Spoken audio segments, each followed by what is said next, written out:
All right, settle down.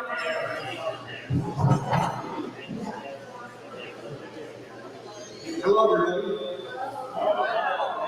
Welcome to Texas Star Party 2022. It is just wonderful to see all these old friends and new friends are going to make during this week. This is an historic Texas Star Party because, as you all know, the Star Party has been on hiatus for the past 2 years because of the recent pandemic. So you always wonder if that much of a break, could we rejuvenate it? And you have proved that yes, we can. And TSC is still here in the galaxy, as we said earlier.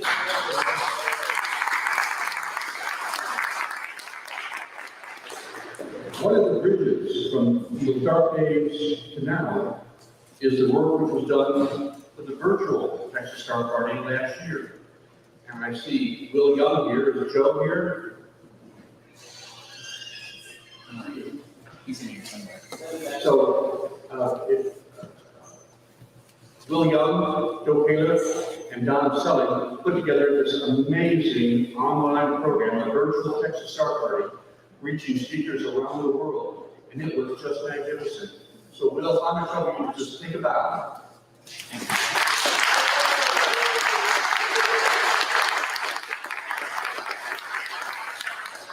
You guys really kept the torch burning for this organization. Thank you. So let's just go over some basic rules. I know it's like a little catechism for the veterans here, and we'll just say to be official. 9 o'clock is dark out. That's when you should only have red flashlights. That's kind of a critical rule because lots of people do not just observing, but astrophotography. For one flashing white light destroys everything. So we're going to want that. So 9 o'clock is dark out. 7 o'clock is gate closing. So if you're out there seeing the amazing sights of this vicinity, Marfa, and Alpine, keep in mind that gate closes at 7. And that means your car will not be able to enter the property. So you have to park outside the gate and pull it to your observing location. We have a 5-mile-per-hour drive limit. That's our way to try to keep the dust out. So just take it easy, just kind of lumber along, and you'll get there eventually. We have a snack bar that's open, and that's rather informal. We can say for the time being, it's at 10 p.m., and it goes on, sometimes as long as the observing goes on. So that snack bar is located near the family cabins right across this plaza. I'm sure you'll be able to find it. This is the usual Star Party for a second reason, and that is because of the COVID, which is still with us. So thank you all for following our protocols, filling up the paperwork. That really makes me comfortable in proceeding with the Star Party. We have several contests going on. We have astrophotography, which is being managed by Robert Reeves, And if you've done images, feel free to register them to the back table. We don't have an art contest this year per se, but we have an art display. Baker Tasco wanted to have a stress-free, just for our viewing pleasure, exhibit of the art. So that's also in there. We'll be sure to check that out too. In the back is our sales and information desk. If you have a prepaid for a t-shirt, that is where you pick it up. So check the program, see the hours that it's open, and go back and pick up your prepaid item, see what else is for sale there.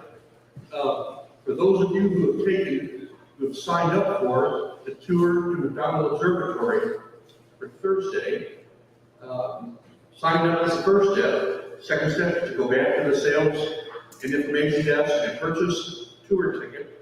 It's like an index card. And then the third and final step is to go to the ranch office to buy the transportation ticket. You'll have two items in your hand. To start step here at the sales desk, buy the ticket to that observatory tour. Then we'll meet out there in the parking lot at the designated time.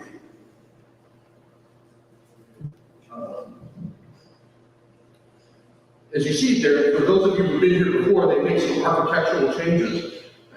Most dramatically, these skylights, which means we're in the land of perpetual light here, which means we can't turn off the lights to show our presentations. So the radio Padres did a Herculean job of erecting not just this giant screen, but the amazing optics behind it, which should allow us to watch it even in a brightly lit room. So well done for that, gentlemen.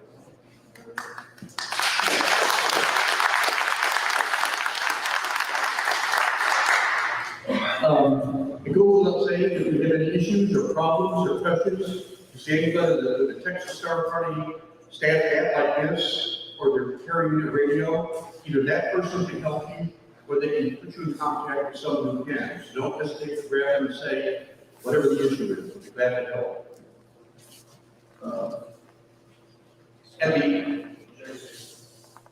Sorry? Okay. Joe was the also member. Joe Caleb, would you please stand? Joe was the other member.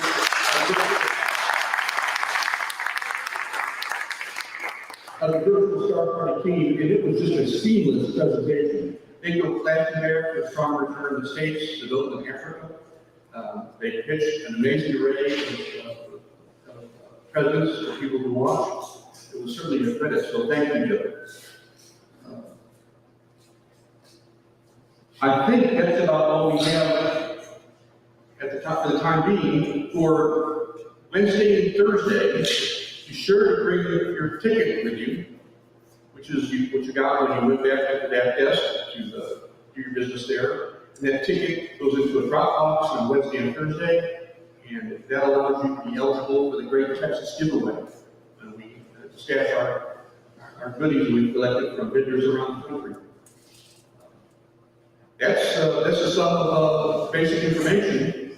I'll now turn the meeting over to Robert Reeves to introduce our speaker. Robert?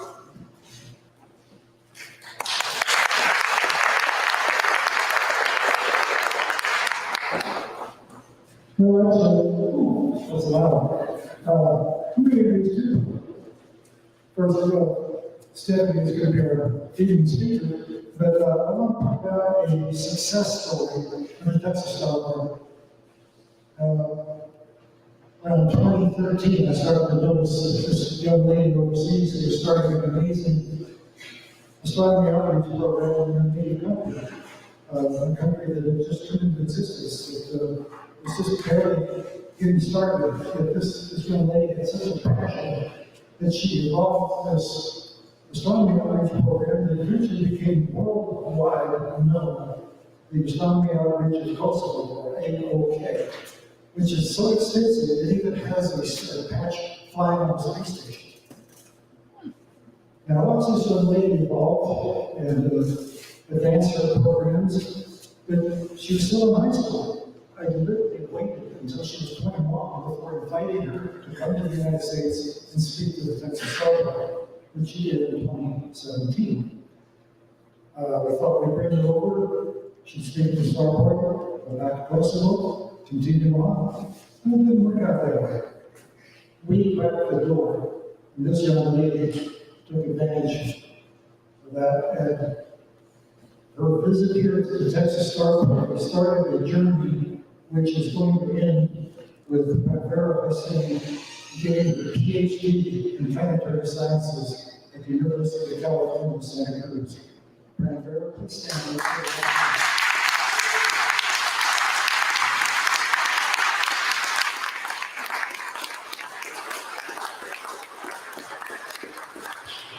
Yeah, well, she's done that in a couple of years, she'll be a doctor.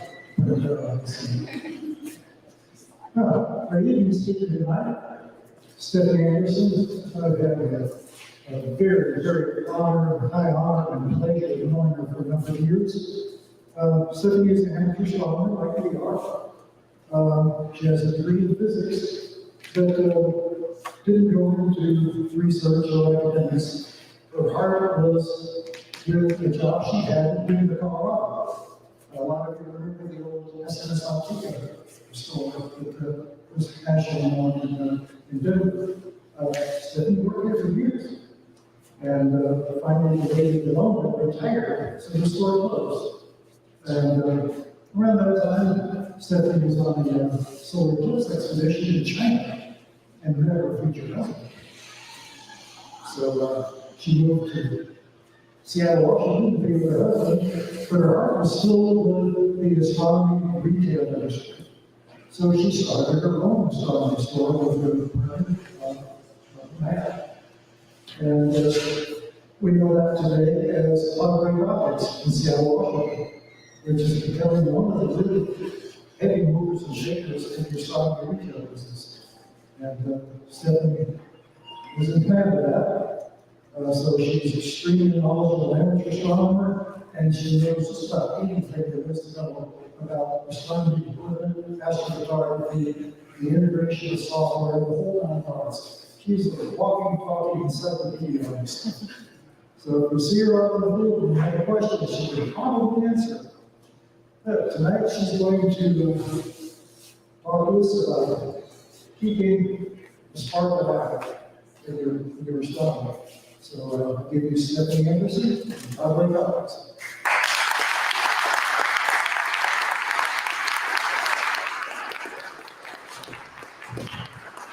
Hello, everybody. Can you hear me okay?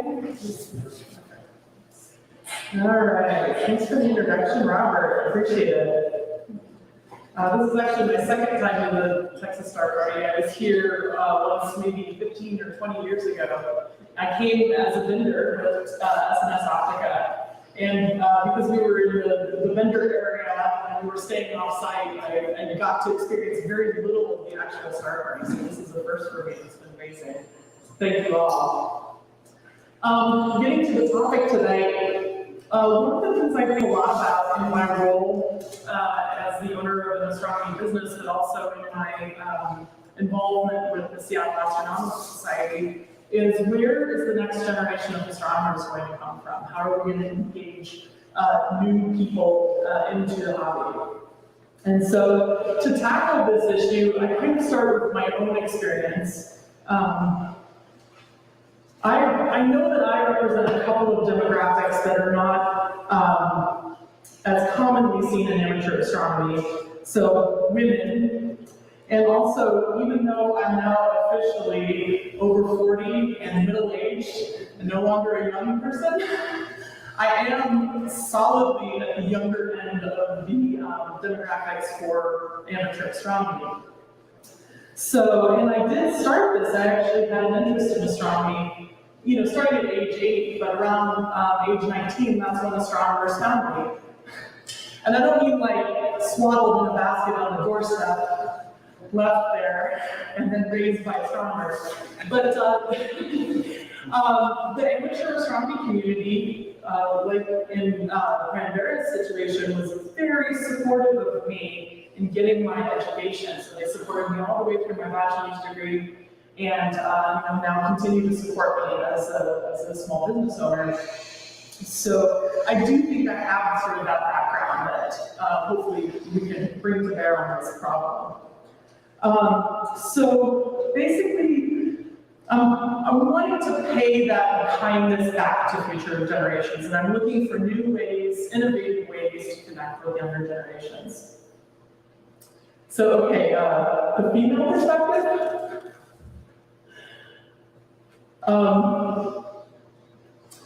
I don't read Cosmopolitan magazine, but would there be a Cosmopolitan if astronomy was going to be marketed to women? Yeah, Henrietta Swan letter in Copper Girl. And it would tackle some important issues facing the modern woman in astronomy, like the truth about people flatters. Are you spending too much on your hobby? That kind of thing. There might be a fun personality quiz that would somehow suggest the best way to enjoy a hobby, tailor-made to your preferences.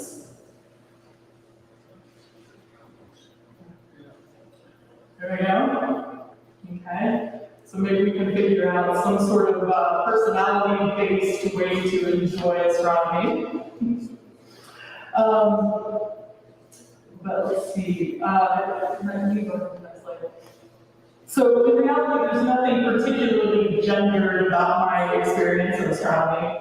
But in keeping with the theme, here are some ideas to reignite the passion and hopefully expand the reach of amateur astronomy in the process. So if we think about this in terms of the trends in astronomy, we're going to look for new ways to engage new audiences. The organizers of the Star Party asked me not to do 1001 ideas. They explained to me that if I took 1 minute per idea, we would be here for about 80 hours. Good thing we have a whole week. Instead, we're just a few ideas, and like a good Cosmo magazine, I'm gonna just highlight the trends. Some of these things are probably things that you've already heard about, but hopefully there's something in here that's new to you, and that will either ignite your own passion for the hobby, or help you sort of pay it forward to the next generation. Okay, so we'll start with the first type, is gonna be personality type, I guess, is the fair weather astronomer. So, you know, I mean, the sun is shining when you go look at an eclipse, hopefully, if you're doing it right. Now it's time to plan your 2024 eclipse journey. I'm guessing, well, Texas is the spot, I think, is where I'm concerned. This is where everybody's going to come. But it doesn't always work out super well for weather. And you can see the slides on the right. I took a journey in 2009. This is actually where I met my husband. And this is a friend of mine out here, Tim, who's lamenting the fact this is about maybe 1 minute until totality, and we have a total overcast on our site. So that was my first attempt to see a solar eclipse. And since then, I've kind of been on the chase. The only totality that I managed to see was in 2017. But you know, I've been looking, even at these just dinky little partial eclipses are still pretty exciting to me. And like I say, the sun is shining, so fair weather astronomy. This is an area that I've gotten really big into lately.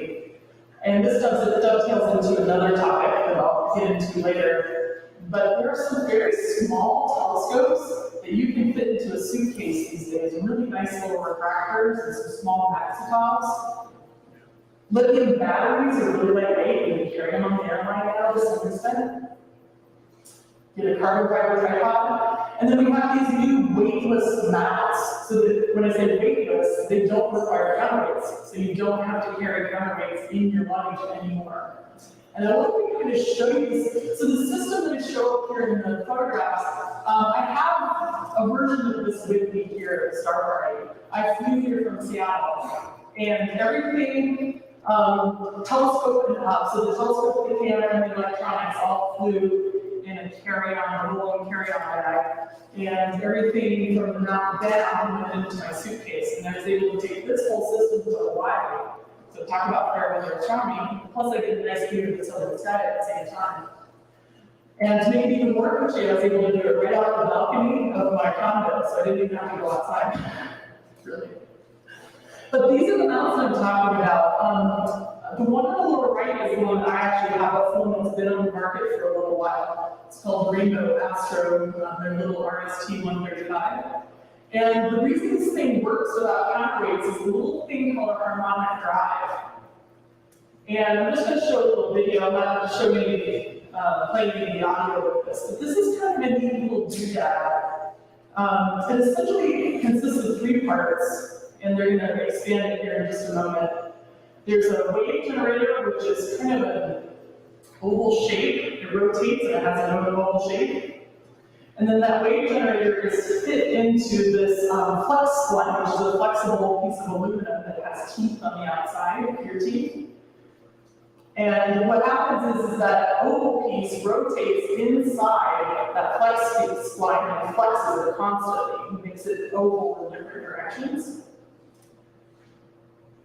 And I can't remember how long it takes to go through each one of these. But what happens is then that piece gets stuck into the circular spline, and the circular spline has 2 more teeth than the flex spline.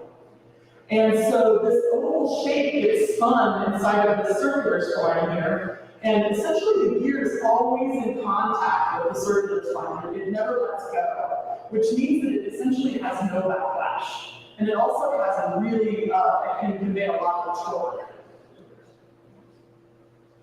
And I'll show this all together and kind of rolling here.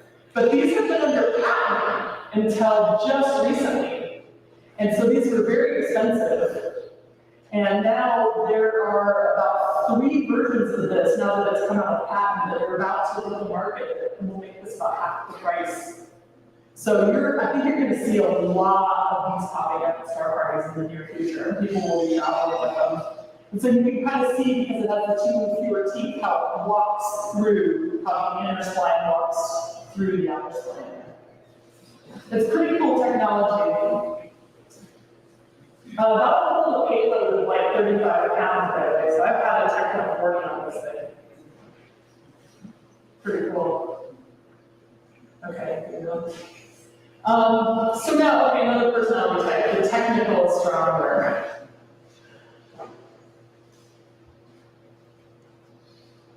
All right, so I'm sure you've heard a lot about citizen science.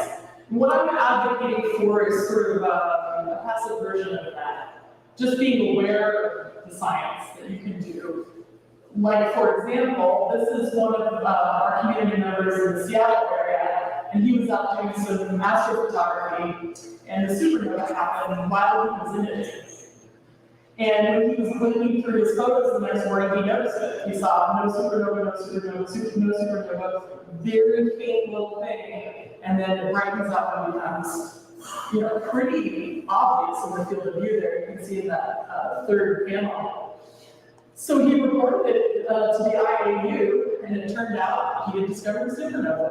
And his data turned out to be very helpful in figuring out what was going on with this.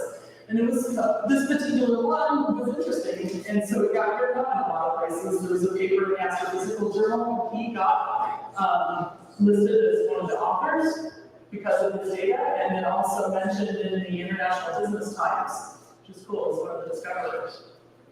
So this is something you should be aware of, just as you're out there doing astronomy, is that you may, in your hands, you may have some scientifically relevant data. The important thing is just to be on the lookout for it and know what to do with it once you have it.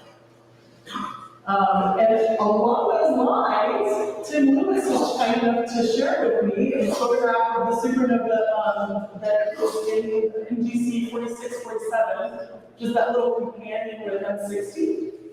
Has anybody seen that yet at the Star Party? Awesome. Visually or? Visually. Oh, cool. I'm going to try to go for that tonight. Anyway, thank you very much for sharing that, Tim. Very nice photo.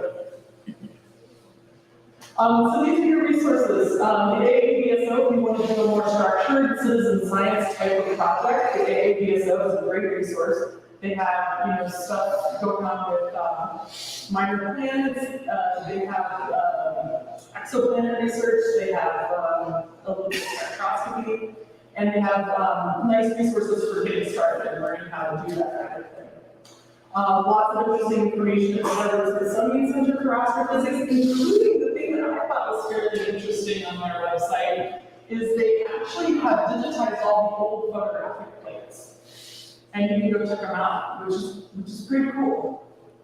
And the International Astronomical Union is where you go if you want to report findings. So they have the minor planet center comets, near objects, supernova, that kind of thing. And you can see a little clip from their website. They have a whole process for how to report something like this. The technical astronomer can also image the ISS. And I have seen some absolutely amazing photos of the ISS recently. The one in the lower right was done by a customer of ours, basically within a week of getting his new telescope. So he was pretty good at imaging, and he got that photo. Upper right, this is a YouTuber who's been doing a lot of ISS photography, and he did really well with this. But then he goes on to do it with just his mobile phone. You know, so you don't have to have anything super fancy to do this. I think it'll show up here in a second. Yeah, you can see it going there. And then the upper end of the scale, Terry Legault, who I think a lot of you know is a lunar planetary, I guess just imager in general, has done some absolutely gorgeous images of the International Space Station. There was one recently that I saw, I don't know if Terry took it, but another imager on the internet took it into the ISS that actually resolved an astronaut doing spacewalk. Yeah. So to do this, to do these tracking shots of the ISS, you really do need to have a mount that's capable of tracking it fast enough, so it needs to be able to do more than about 4 degrees per second. There are options if you don't have a mount that does that. I mean, one thing you could do is try to set it up and wait for the ISS to come through your field. You're probably only getting either frame rate at best if you do that. The other tip I have for you is you want to update the orbital elements in your tracking program before you image, because the ISS is constantly making little altitude adjustments, changing their orbit just slightly. And the fast frame rate is really helpful. If you have a little CCD camera that takes like 15 to 20 seconds to download the image, you're going to have a real hard time with this. Yeah, okay. So if you don't have a scope that can track at that 4 degrees per second, you can also try to wait for it to just go in front of the sun and the moon. And there's a great website called transit-finder.com, and you can just put in your information. In fact, you'll try to figure out where you are just based on your IP address. And it'll find, hopefully, sometime when the ISS is going to cross in front of the sun or the moon near you. And so this is one I found close to here for the 5th of May. There were a whole bunch actually for this area coming up in the next 2 weeks. The Chinese space station, Hubble is one of the ones that you can catch going in front of the sun. So this is pretty cool. The photo we see here was taken by one of our customers, Michael Delinga, at an ISS transit party that we had in their store, which was a lot of fun. I have some pictures of that here. Yeah, because we were making a party and I decided to go creative and make some cookies. And I was so proud of them. I posted them on social media. And the response from the internet was that the International Space Stations look like TIE fighters. So we went that way a little bit. But yeah, that was a really good time. And the other cool thing about that is you don't have to even be an imager to do that. You can see this visually. So, of course, you do need to have a good solar filter. Processing Hubble data is another kind of modern-ish idea to do for the technical astronomer. So there's a really cool how-to that gets into the nuts and bolts of this on photographingspace.com. Most of that deals with how you access this data and what kinds of things you're looking for to download. But in a nutshell, the Hubble Legacy Archive has a searchable database, so you can type in an object. This is a search I did for M101, and it will present basically all of the Hubble data that's ever been taken in the M101 area. So you can find, it'll tell you the number of exposures and which instrument and all that kind of thing. You can download it and practice your processing on it. And it's kind of a different ball of wax from maybe the CMOS camera that we have. These are older CCD cameras that have some serious artifacts. And one of my customers did this. This is Joel Shepard again, the guy who discovered the supernova. He started playing with Hubble data and made what I think is a gorgeous picture, maybe even better than what you usually see the Hubble folks present in their publications. Because when you're processing data, you can be a little bit more interpretive with how you do it. You can use some stronger noise reduction and things like that NASA generally just won't use when they're doing their image processing. So, but he talks about this as basically it's like having a really awesome telescope that has a lot better signal to noise, but with a lot more sensor issues. The technical astronomer 3D printing is really big. We use this a lot in our business. And I mention this because when I first got into this, astronomers were lamenting the loss of amateur telescope makers. And what had happened was a lot of people had grown up kind of in the Sputnik era, making their own telescopes and using them in their backyards. And then cheaper telescopes came along, like these Chinese-made telescopes, where it became cheaper to buy a telescope than to make one. So amateur telescope making sort of died as a thing for a while.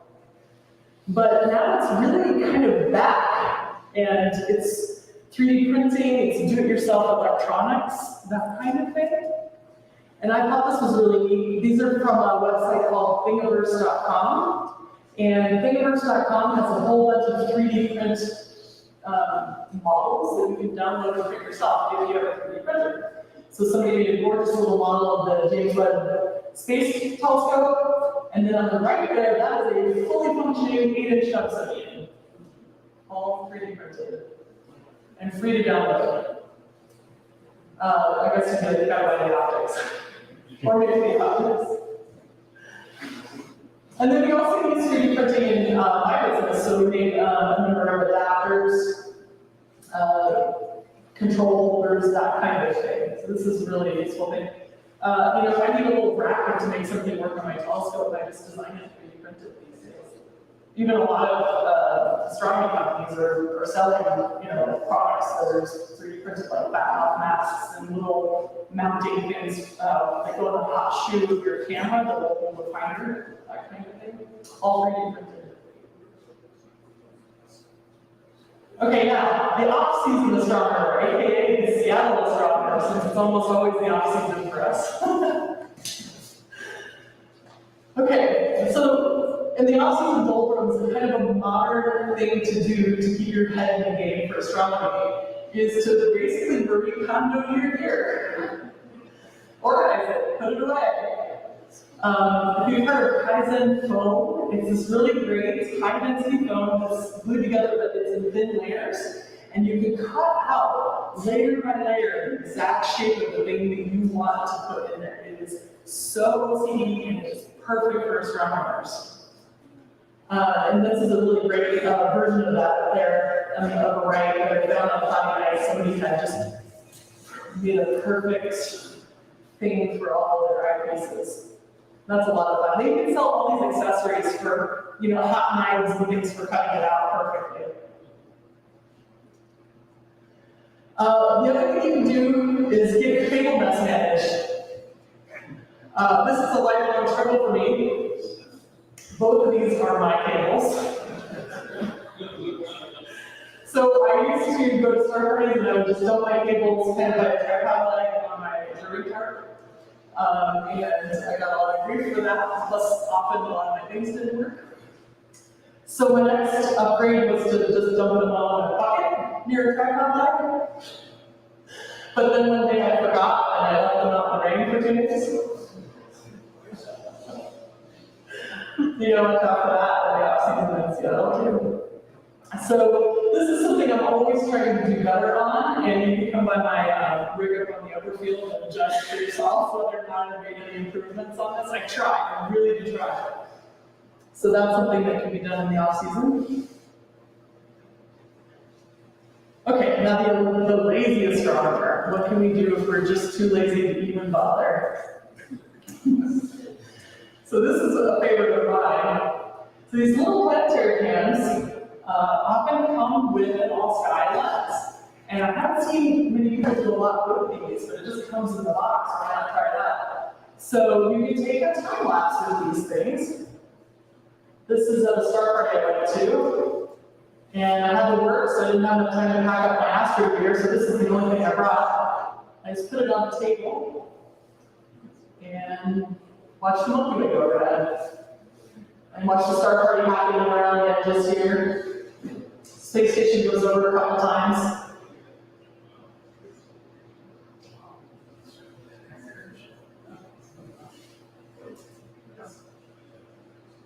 Can't quite see from here where the space station goes over, but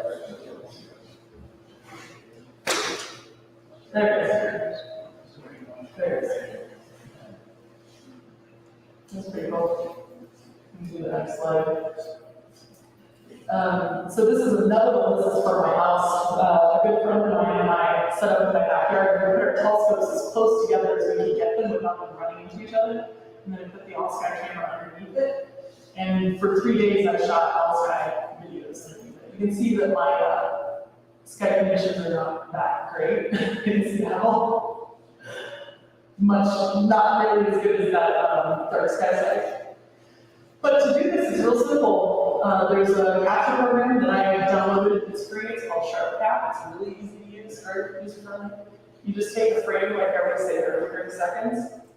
And then at the end of the night, you have a stack up 30 second, or not 30-second shot, but you have every 30 seconds you have a shot. And then I just process them into a movie with a program called Planetary Imaging Preprocessor, which is also free. You just dump them all in there and say, make a movie out of this, and it does that.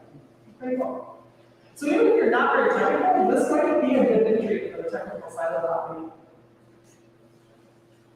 Okay, the social astronomer. Now, this is the part of, these are ideas for enjoying the hobby in a modern way that also hopefully will connect us to the next generation of astronomers. So this is what I'm thinking about here. There's an organization called Astronomy on Tap.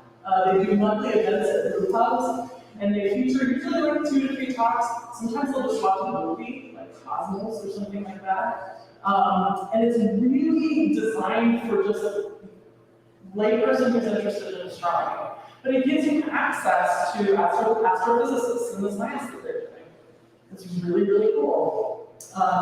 The thing I like about this is that the average age is probably somewhere between, I don't know, 25 and 30. It's a very young crowd of people who are really, really into this kind of thing. And then kind of a natural next step for folks who are in that age bracket and wanting to get into amateur astronomy is getting into landscape astrophotography and kind of adventure photography, because the equipment to do this is not very expensive, and you may already have some of it if you have a DSLR camera. So this is a really important thing in terms of who's coming into this hobby. This is one of the major routes right now that people get into astronomy and astrophotography. It's something you can share on social media. You see Instagram. This is a really big thing on Instagram. And it often leads to more serious engagement in the hobby. The other really cool thing that I saw developed during the pandemic was use of a thing called Twitch. Has anybody here heard of Twitch? Okay, I was hoping this would be fairly new to most of you. This is, I Googled Twitch Explainer, which by the way is a great, anytime the kids these days have a new social media thing, just type the thing that it is and then explainer into Google, and Google will try to explain it to you. So I thought it'd be funny to put that up here. But basically, it's a platform where video game players go on and they play their game, and other people can watch. That sounds really exciting, right?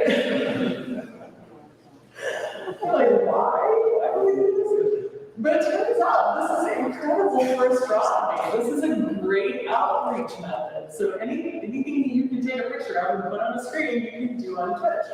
So I'll show you an example here. get a little video. Yeah, play. So this is a Twitch, they call them Twitchers? Twitch person. Probably an early adopter whose his channel's name is Astrophotography. He's out of the UK. And here he is doing a live stream of capturing a comment. And there's a chat feature on this, so I have kind of cut off of this image, but there are people who are watching his channel that I tell them, but they can type in questions. Why did you do this? How do I do this? And he'll answer them. That's why he just brought up Pix Insight, and he's showing somebody who just asked him a question about how to stack something, not related to the comment. But this is really cool. This is kind of what replaced outreach in some ways during the pandemic. This was a way that you can connect with people. You can have like a regular time, like television. Let's say every night at 10 o'clock, you set up and you start your stream, and people tune in and they watch it. It's pretty cool stuff. And it's also a great way to get mentoring on astrophotography. Is go watch somebody doing it and ask them questions as they're doing it.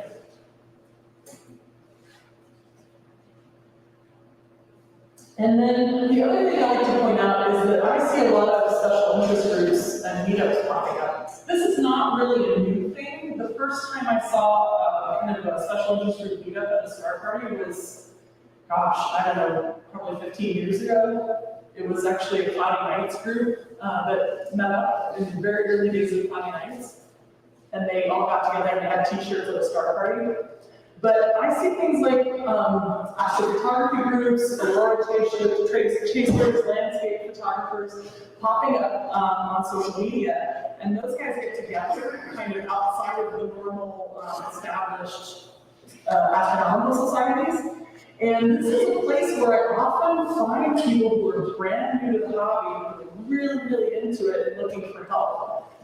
Or also, I'll say that these are often people with a lot of energy to get into leadership roles in astronomical societies as well. People who kind of organize these little side groups. So I always keep an eye on this. They're a lot of fun to participate in, and I think of them as kind of a feeder for the astronomical groups, the larger established astronomical groups. Okay. So basically, I just want to end the talk by talking about kind of the overarching theme of bringing the next generation together. Long time as amateurs, every time I talk to somebody who's been in this hobby for a long time, and usually when you ask them what got you into this, they talk about that hook that got them into it. Was it Sputnik? Was it a solar eclipse? What was the thing that really, was it seeing Saturn for the first time?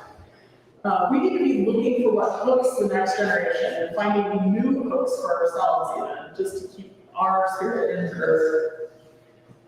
We want to meet people where they are and learn some of their tools. So the young generation, the people coming out of high school right now, they know 3D printing, they know how to program, they've worked with robotics. I mean, those things are really cool when applied to astronomy. So it's nice if we can sort of learn some of that and incorporate it into what we do. And then we really, at the end of the day, just want to get the next generation addicted and leave them looking for their next fix. I was talking to some of the Albuquerque guys, and they were telling me that when they have new astronomers coming into the hobby, they really try to make that first experience kind of a red carpet experience where it's comfortable, they're looking for good optics, they're being welcomed, that kind of thing. And I think all of those are ideas that will really help us bring in the next group of folks. And that is my talk.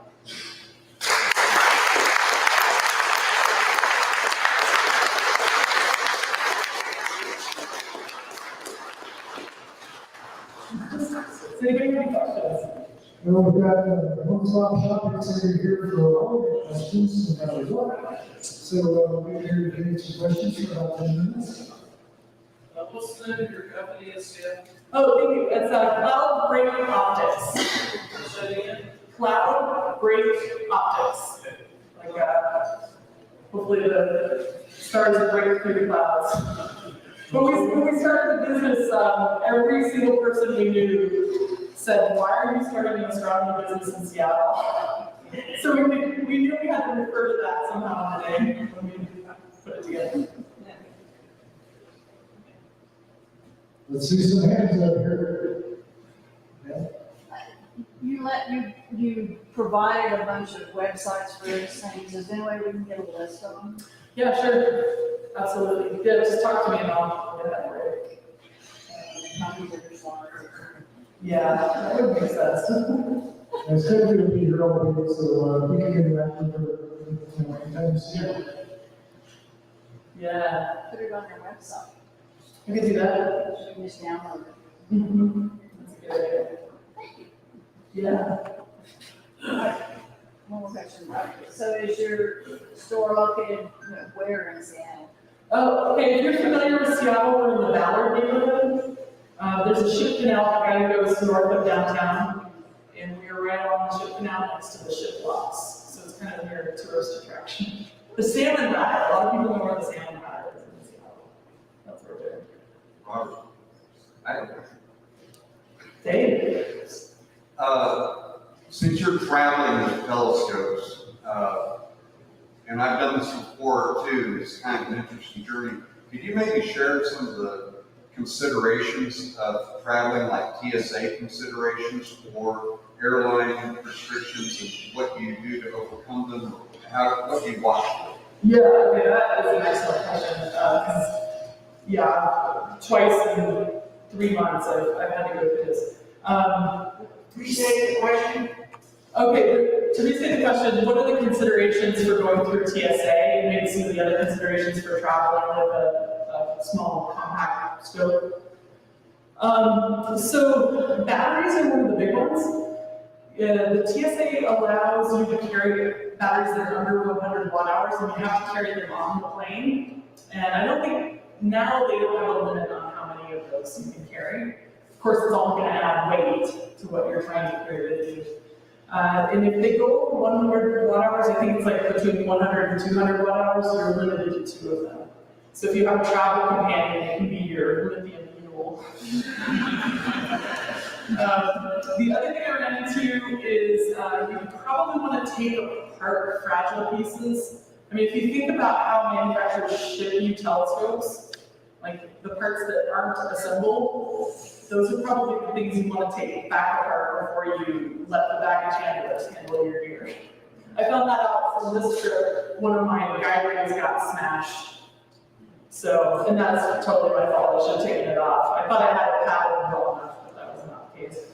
And as far as TSA goes, they actually have not given me too much grief about any of the equipment, but they do like it if you kind of nicely coil up cables. If you have just a whole rat's nest of cables, like I tend to do, they will definitely search your bag. So just watch out for that. But so far, I think my philosophy, I'm always worried about stuff getting stolen, maybe if the bag is inspected, but what I figured out is kind of put key components in different bags, so maybe at least if somebody steals it, they won't get a full functioning thing. Yeah, it works pretty well. So do you announce to them, I have batteries here, I've got cables there? No, I thought I was gonna have to. Figure it out on them. Yeah, I mean, I do have everything fairly well organized, so like I put cables in the bag so that if I had to bring the cables out, I could just get them out of there easily. But no, I haven't had them, on the part where you go through and you get in the bag, I've never had to say anything about it. It's just crazy. I once tried to check a bowling ball, or carry on a bowling ball, sorry, and that got some questions. They told me it looked like a Death Star on the scanner. But telescope, no problem. You showed some of your travel telescopes, so tell us about what you had at your home.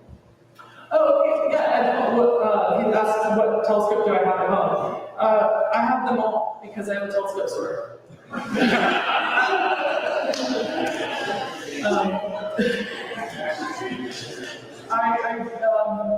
I'm constantly changing gears so that I can try out new things because that helps me, help my customers essentially because I can troubleshoot better. But my baby, I would say, I do have a Tech 180. which is pretty cool. And that I hardly ever use because it's very heavy. Yeah. Well, cool. Any other questions? All right, thank you all very much.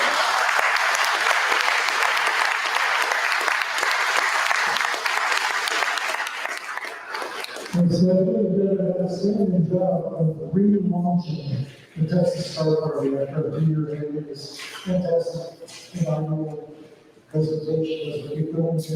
And appreciation of the Star Party to people in here who are fine habits. We appreciate it, and I'm sure the audience has got a lot out of this. Thank you for your attention. Thank you very much.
Like an evaluation from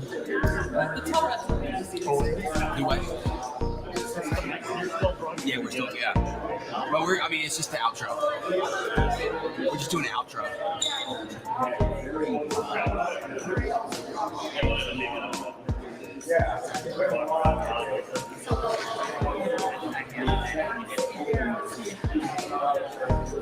Yeah.